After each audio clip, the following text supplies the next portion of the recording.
안녕하세요. 오토기의 김정민입니다. 한 주가 또 새롭게 시작됐습니다. 월요병 없는 월요일 잘 보내고 계신지요?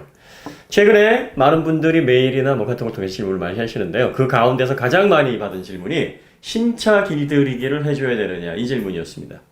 신차 길들이기를 어떻게, 얼마나 꼭 해줘야 되느냐. 결론부터 말씀드리면 신차 길들이기는 꼭 하셔야 됩니다.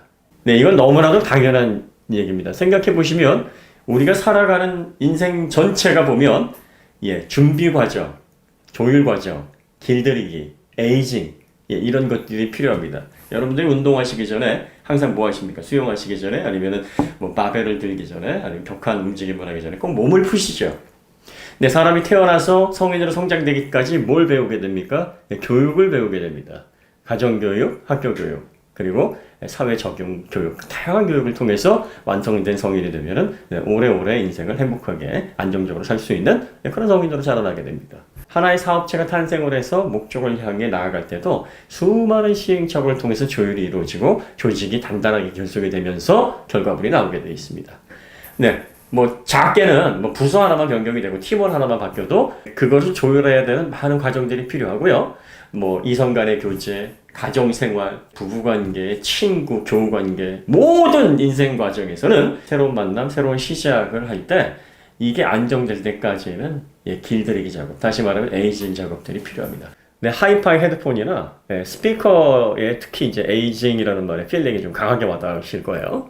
이거 버닝이라고도 하는데 처음 제품을 구입하게 되면 이제 진동판이 묻어있는 상태죠. 이걸 서서히 풀어줘서 원활한 음역을 낼 수 있도록 컨디션을 지속적으로 올려주는, 그래서 그 에이징을 통해서 스트레스를 단계적으로 주어서 그 기기, 즉 헤드폰이나 스피커가 최상의 컨디션으로 성능을 발휘할 수 있도록 준비시켜주는 과정이 필요합니다. 이게 오디오 하시는 분들에게 이제 필수입니다. 네, 자동차는 아시다시피 3만 개 이상의 부품이 조합되어 있는 아주 부품 집약적인 메커니즘입니다. 자, 이 3만 개가 넘는 부품들이 빠르고 안전하고 편안하고 그리고 또 장시간 오래 사용해도 초기 품질의 열화가 적게 일어나도록 준비시켜주는 과정이 신차 길들이기 과정입니다. 네, 신차 길들이기 하면은 그 엔진 부분만 신경을 많이 쓰시죠. 근데 엔진 부분의 에이징만 필요한 게 아니라 서스펜션 부분, 그 다음에 내장, 외장 거의 모든 부분에 길들이기 과정이 필요합니다. 왜냐하면 이게 단일 부품으로 이렇게 주조식으로 해서 틀에서 딱 금형처럼 나오는 게 아니라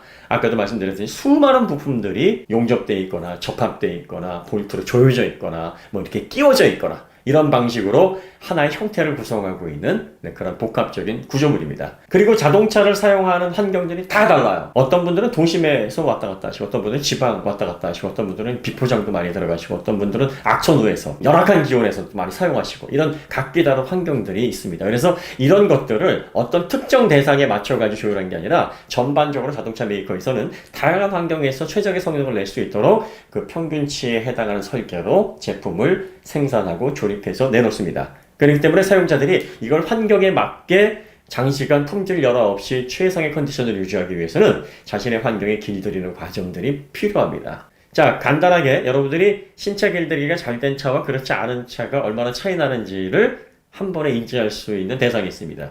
같은 연식의 두 차가 있는데 하나는 렌터카, 하나는 일반 오너가 애지중지한 차. 그 두 차를 한번 비교해 보시면 됩니다. 상태가 단 1년만이라도 극명하게 차이가 납니다. 왜냐하면 렌터카는 신차 길들이기 같은 걸 하지 않습니다.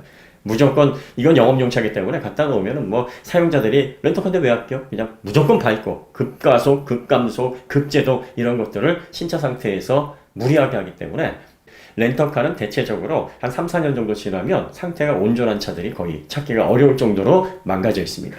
그렇지만 잘 관리된 오너들의 차는 그렇지 않죠? 5년, 10년 타도 관리만 잘하면 이게 새 차 상태가 크게 다르지 않은 컨디션을 보여주기도 합니다. 물론 신차 길들이기에만 국한된 얘기는 아니에요. 그 렌터카는 신차 길들이기도 안 했거니와 사용되는 과정 자체가 세심한 관리가 이루어지지 않기 때문에 그 차이가 점점 벌어집니다만 가장 근본적으로 신차 길들이기를 하지 않은 상태에서 출발을 해서 관리도 안 되기 때문에 그게 더 가중이 되는 거죠. 자, 그럼 신차 길들이기는 어떻게 해야 되느냐? 이게 얘기가 많습니다. 어떤 분들은 4,000km, 5,000km까지는 조심해야 되고, 또 그때까지는 2000rpm 이상 사용하지 말아야 된다. 아니다, 3000rpm까지 사용하지 말아야 된다. 아니다, 4000rpm까지 사용하지 말아야 된다. 이렇게 기준이 다 다릅니다. 어떤 분들은 1000km다, 어떤 분들은 2000km다, 어떤 분들은 3000, 기준이 다 다릅니다. 그 심지어는 이런 얘기다. 제조사에서 요즘 차들은 워낙 잘 만들어가지고요. 딱히 뭐 신차 길들이기 안 하셔도 되니까 뭐 신차 길들이기 많아지고 편하게 타세요. 이렇게 얘기하는 경우도 있습니다. 자, 뭐가 맞는 걸까요? 뭐가 맞는 걸까요? 자, 뭐가 맞고 틀리고를 떠나서 신차 길들이기를 해야 되는 이유만 알면 어떻게 해야 되는지 감을 쉽게 잡을 수 있어요. 신차 길들이기는 아까도 말씀드렸듯이 수천 개로 이루어진 엔진, 그리고 또 수만 개로 이루어진 그 외의 부품들이 출고되자마자 환경에 적응할 새도 없이 급격한 움직임을 통해서 각 부품이 제자리를 잡지 못하고 틀어지거나 아니면 최상의 컨디션을 유지할 수 있도록 조합돼서, 다시 말하면 에이징이 잘 돼서 본연의 성능을 최대한 발휘할 수 있도록 준비가 될 수 있는 그 과정을 만들어주는 데 있습니다. 그러니까 신차 길들이기는 엔진만 이렇게 아껴서 쓰는 게 아니라 그 외 자동차를 이루고 있는 전체 부품들이나 전체 조합들을 원활하게 내 환경에 맞게 최적화시키는 그 과정이라고 생각을 하시면 됩니다. 엔진의 각 부품이나 접합부들이 제 자리를 잡고 내장재, 외장재, 서스펜션이 환경에 맞게 조율이 잘 되려면 제일 조심해야 되는 게 급가속, 급감속, 급제동입니다. 자, 이걸 왜 조심해야 되냐면 물리법칙상 관성을 거스르면 거스릴수록 그에 따른 스트레스는 급격하게 증가를 하게 됩니다. 자, 그러니까 핵심은 이거예요. 몇 RPM까지, 몇 천 킬로까지 손을 딱 그어서 그걸 지키는 게 중요한 게 아니라 갑작스러운 동작을 통해서 관성을 크게 거슬려서 거기에 따른 저항, 스트레스를 기계가 순간적으로 받는 환경을 조심해 주시는 게 신차 길들이기의 핵심입니다. 그러니까 경우에 따라서 2000rpm, 3000rpm, 4000rpm을 사용할 수도 있지만 3000rpm, 4000rpm을 기계가 자리를 잘 잡으면서 단계별로 조율이 잘 될 수 있도록, 다시 말하면 스트레스를 리니어하게 줌으로 인해서 기계에 무리가 되지 않도록 조율해가면서 타시는 겁니다. 3000rpm을 내시더라도 부드럽게 회전수를 회전시켰다가 부드럽게 떨어뜨리는 이런 방식으로 길들이기를 하시면 됩니다. 브레이크를 잡을 때도 거리 충분하게 띄어서 패드가 로터에 부드럽게 안착이 돼서 트랜스포 필름이 아주 균일하게 형성될 수 있도록 조작을 해주시고, 또 그렇게 리니어하게 브레이크를 조작하게 되면은 관성을 거스릴 힘이 커지질 않기 때문에 차체에 받는 스트레스도 훨씬 적어집니다. 차체에 가해지는 스트레스가 적어지니까 각 부품들이 돌아가면서 원활하게 결속되고 또 간격을 메꾸고 최상의 상태로 유지될 수 있도록 컨디션을 잘 조율해서 본연의 성능을 오래 지속할 수 있는 그런 최적의 상태로 스프롭이 되는 것이죠. 그러니까 신차 길들이기의 핵심은 RPM을 얼마까지 쓰느냐가 중요하다기보다는 그 RPM을 사용할 때 차가 가급적이면 스트레스를 덜 받게, 저항을 덜 받게 부드럽게 올렸다가 내렸다가 하는 그 과정에 있는 거예요. 대략적으로 신차 길들이기에 필요한 거리들은 2000km 안쪽으로 보시는 게 타당합니다. 그러니까 과거에는 뭐 4000km, 5000km, 좀 결벽증 있는 분들은 10,000km까지도 신차 길들이기를 하시는 분들이 계셨어요. 그러니까 과거에는 왜 그렇게 했냐면 주조 기술이나 탑급 기술이 그다지 좋지 않았고 지금처럼 생산 설비가 좋지 않아서 물성 자체가 그렇게 훌륭하지 않았습니다. 그리고 정밀하게 가공할 수 있는 가공 능력도 상당히 떨어졌어요. 그런데 자동차는 엔진만 해도 수천 개 부품들이 아주 정밀하게 맞물려서 출력을 내야 되는 부품이기 때문에 약간의 오차만 생겨도 그 오차로 인한 여러 가지 문제점들이 발생을 합니다. 기계가 서로 맞물리면서 결속이 되는 과정에서 뭐가 깎여 나가든가 아니면 깔끔하게 처리되지 못한 단면들의 부스러기들이 또 그 이물질들이 침전이 돼가지고 그것이 오일과 계속 돌아서 엔진을 계속 회전하면서 실린더 묘기라든지 뭐 피스톤이라든지 주요 부품들을 손상시킨다든지 뭐 이런 어떤 기기적인 문제들을 더 많이 일으켰기 때문에 그래서 신차 길들이기 기간이 좀 길어야 됐습니다. 하지만 지금은 그렇지 않아요. 지금은 뭐 2차 제조 산업이 거의 뭐 정점에 달아 있을 정도로 생산 설비라든지 생산 기술, 생산 결과물들이 너무나 지금은 정교합니다. 물론 지금도 약간의 오차들이라든지 또 생산과 관련되어 있는 오류들, 불량품 뭐 이런 것들이 있을 수가 있고 또 많은 부품들 수천 개 이상이 조합되다 보면은 이게 또 원활하게 맞물려서 돌아가는 과정에서 생기는 부산물이나 찌꺼기들이 생길 수밖에 없어요. 이런 것들을 신차 길들이기를 하고 나서 오일을 교환을 해주면 한번 이렇게 걸러지게 되니까 제조 과정에서 생기는 여러 가지 문제점들을 상당 부분 해소를 시키면서 차를 장시간 품질을 오래 지속하면서 할 수 있는 그런 환경이 조성이 되는 거죠. 그래서 대략적으로 1000km를 주행하시고 나서 첫 오일을 교환하는 게 바로 그런 의미입니다.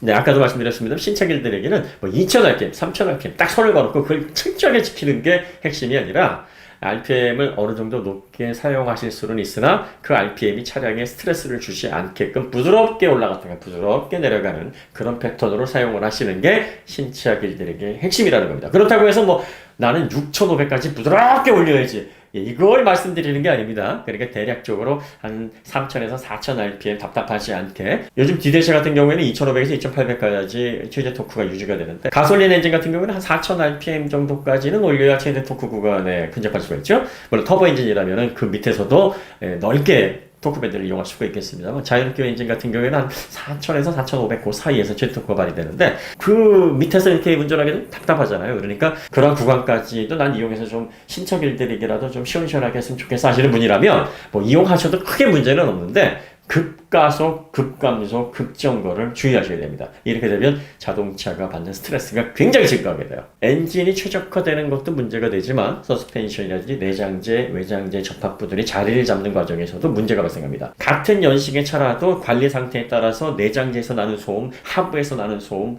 그 외에 그 어떤 안락도, 승차감 이런 것들이 천차만별인 이유가 바로 거기 있습니다. 자동차의 신차 길들이기는 엔진에만 국한되어 있는 게 아니에요. 엔진, 변속기, 내장재, 외장재, 서스펜션 모든 것들이 다 길들이기를 해서 초반에 자리를 잘 잡게 해야 됩니다. 심지어 예민하신 분들은 자동차 카오디오까지도 에이징을 하시는 분들이 계세요. 뭐 그거는 뭐 개인이 선택하실 일이고 제가 누차 얘기하지만 카오디오는 뭐 그다지 뭐 좋은 품질의 오디오가 들어가지 않기 때문에 그런 부분까지 뭐 신경을 쓸 필요가 있느냐 뭐 이렇게 생각이 듭니다만 다시 한번 정리를 해드리면 신차를 구입하셔서 신차 길들이기를 해야 되느냐 하십시오.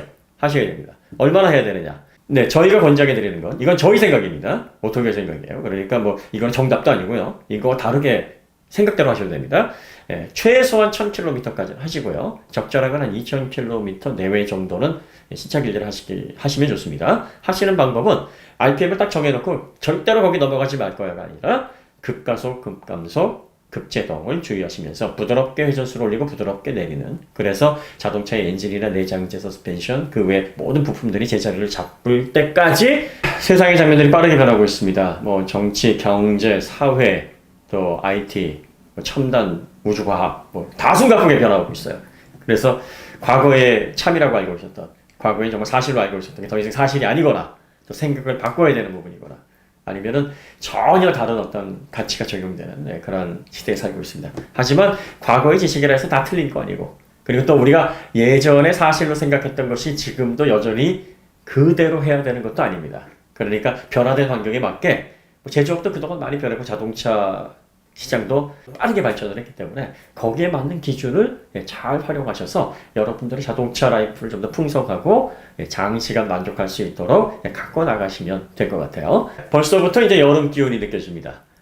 기온이 점점 오르면서 여러 가지 준비해야 될 것도 많고 무엇보다 건강이 중요하시니까 여러분 건강하게 잘 하시기 바랍니다. 그리고 항상 말씀드리지만 내가 행복해야 모든 것들이 다 긍정적이고 아름답게 보이는 법입니다. 행복한 생활을 통해서 하루하루 멋진 생활을 영위해 나가시기 바라시고요. 저희는 또 더 나은 콘텐츠, 더 좋은 콘텐츠로 다시 찾아오도록 하겠습니다. 감사합니다.